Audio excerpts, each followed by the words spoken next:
Сырыңды жаюға асықпа. Мүмін әрбір ісінде ынсапты болуы тиіс. Тіпті оның білімі білгіштікке, өзгенің ойын елемеуге әкеп соқпау керек. Халық кешегі күннен сабақ алып, ертеңгі күнге дұрыс бағдар беретін һәм бүгінгі күніне барын салған адамды қадірлейді. Алайда оңды солын аңдамай, білгіштікке салынған адамды жақтыра қоймайды. Сондықтан көкірек көзі ашық адам әрбір сөзін таразылап айтқаны жөн болады. Қасиетті Құранда Алла тағала: «Уа Мұхаммед, оларға: міне, менің жолым осы.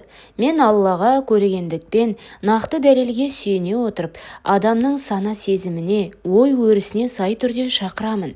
Мен және маған ергендер міне осындаймыз» деп айт деген. Юсуф сүресі 12-ші аят. Дей тұрғанмен сөздің де айтатын орны мен уақыты бар.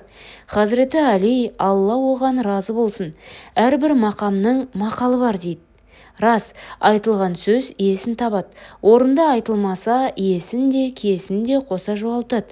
Сондықтан пайғамбарымыз саллаллаху алейхи уәссәләм хадисте: қандай да бір қауымға ақылы жетпейтін нәрсені айтсаң бүлік, отын тұтатасың дейді. Даналық жүрек түкпірінен келетін асыл қазына һәм пенденің сыры. Оны көрінгенге айту ақылды адамның ісі емес.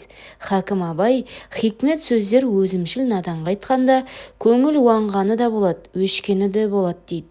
Яғни өз көңіліңді өзің қалдырғың келмесе, өзімшіл наданға бар сырыңды жая берме. Раббым Алла тағала бізге көрегендік, парасаттылықты нәсіп етсін. Әмин. Тақырып пайдалы болса, каналға жазылып, қоңырау және лайк басуды ұмытпаңыздар.